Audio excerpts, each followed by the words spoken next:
반갑습니다. 6일 목요일 새벽 하나님께 올려드립니다.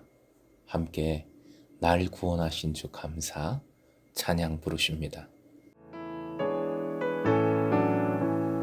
날 구원하신 주 감사, 모든 것 주심 감사. 지난 추억이 내 감사, 주 내 곁에 계시네. 향기로운 봄철의 감사, 외로운 가을날 감사. 사라진 눈물도 감사, 나의 영혼 평안해.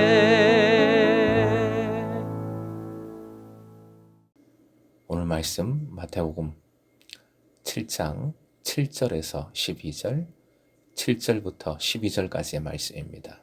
함께 읽겠습니다. 구하라, 그리하면 너희에게 주실 것이요, 찾으라, 그리하면 찾아낼 것이요, 문을 두드리라, 그리하면 너희에게 열릴 것이니, 구하는 이마다 받을 것이요, 찾는 이는 찾아낼 것이요, 두드리는 이에게는 열릴 것이니라. 너희 중에 누가 아들이 떡을 달라 하는데 돌을 주며 생선을 달라 하는데 뱀을 줄 사람이 있겠느냐? 너희가 악한 자라도 좋은 것으로 자식에게 줄 줄 알거든 하물며 하늘에 계신 너희 아버지께서 구하는 자에게 좋은 것으로 주시지 않겠느냐? 그러므로 무엇이든지 남에게 대접을 받고자 하는 대로 너희도 남을 대접하라. 이것이 율법이요 선지자니라. 오늘의 기도 제목, 가장 좋은 것을 주시는 주님 의지하여 나도 은혜로 대접하게 하소서. 가장 좋은 것을 주시는 주님 의지하여 나도 은혜로 대접하게 하소서. 7절, 세계 현재 명령형으로 구하라, 찾으라, 두드리라 명하십니다. 헬라어의 현재형은 지속적으로 반복되는 행위를 표현할 때 사용합니다. 계속해서 반복적으로 기도해야 함을 보여주는 것이죠. 같은 개념이 3번씩 반복되는 것은 그러한 반복적인 기도의 필연성과 긴박성을 강조해서 말씀하시는 겁니다. 주실 것이요, 찾아낼 것이요, 열릴 것이라 말씀하십니다. 기도의 응답을 의미하는 이 세 개의 미래 수동태는 모두 신적 수동태입니다. 즉, 기도는 인간이 할지라도 응답은 하나님께서 하시는 겁니다. 이 미래형의 말씀은 하나님의 응답에 대한 확신의 표현이지, 기도하면 무조건 기계적으로 응답될 것이다 라는 의미는 아니지요. 하나님의 응답은 기계적일 수도 없고 사람의 강요에 의해서도 되는 것이 아닙니다. 오직 하나님의 뜻입니다. 8절, 하나님의 응답에 대한 확신을 3개의 문장으로 다시 말씀하십니다. 7절이 기도하라 라는 명령을 강조하셨다면 8절은 응답을 강조하고 계십니다. 진실하고 간절하게 기도하는 사람은 누구라도 하나님의 응답에서 제외되지 않습니다. 이는 모든 사람을 진실한 기도회로 초대하는 예수님 초대의 말씀입니다. 9절부터 10절, 하나님의 응답에 대한 확신이 2개의 비유로 이어집니다. 떡과 생선, 유대인들의 기본 식량이지요. 떡과 돌을 서로 연관시키는 것은 당시 전통적인 풍습이었습니다. 둘의 생김새가 비슷한 데서 유래되었을 겁니다. 생선과 뱀장어도 모양으로 보았을 때 당시 사람들은 비슷하다 생각했습니다. 생선이 만약 뱀장어를 뜻한다면 뱀과 완전 비슷하게 보였을 겁니다. 실제로 뱀장어는 안디옥의 호수에서 많이 잡혔습니다. 하지만 유대인들에게 뱀장어는 먹어서는 안 되는 지느러미와 비늘이 없는 생선이지요. 필요한 것을 구하는 자식에게 먹지도 못할 불필요한 것을 줄 부모가 없다 말씀하시는 겁니다. 이러한 비유는 듣는 사람들에게는 너무도 당연한 내용이므로 동의하지 않을 수 없습니다.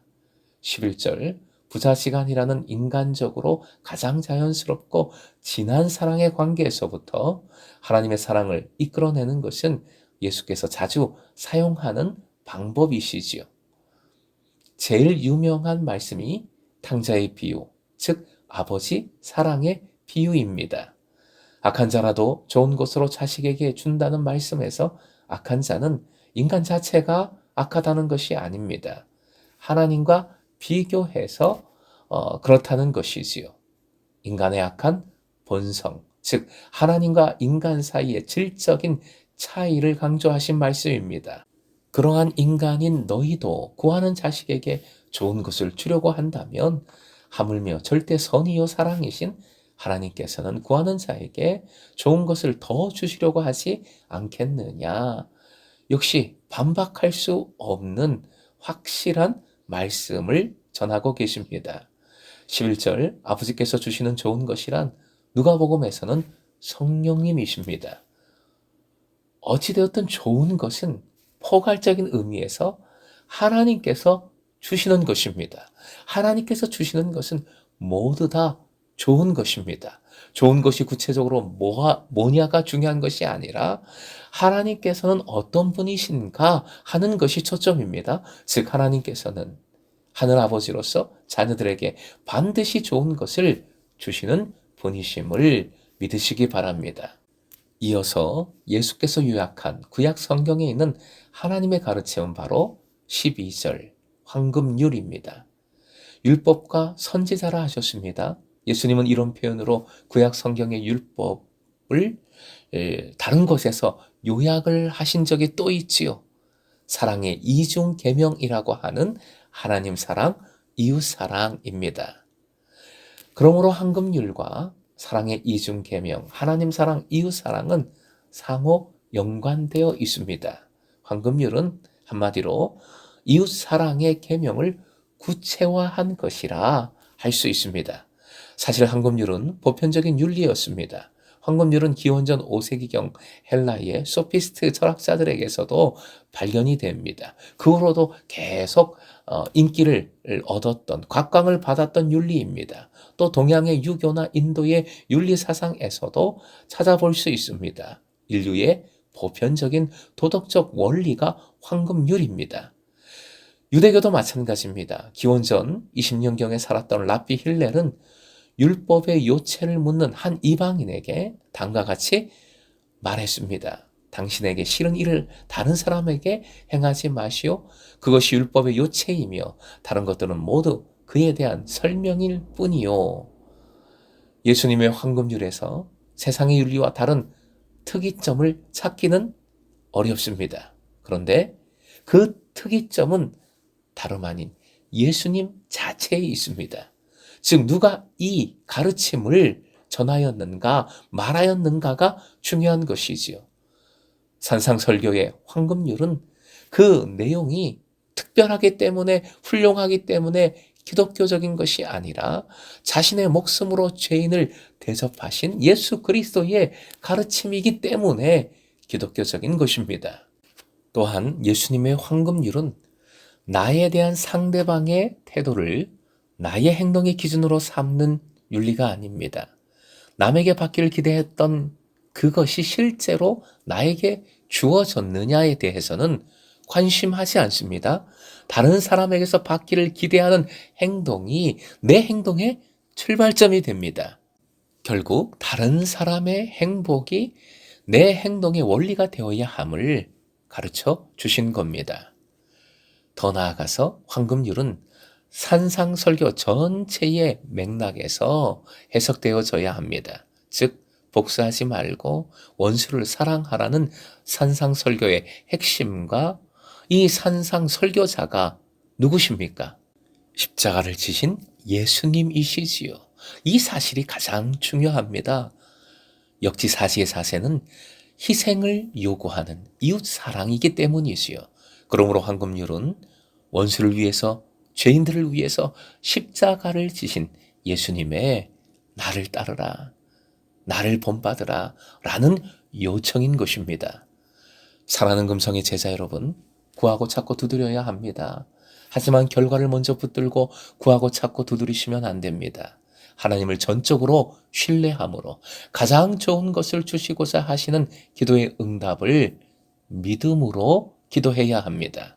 이 믿음을 가질 때 우리는 십자가 위 예수님의 황금률을 실천할 수 있습니다.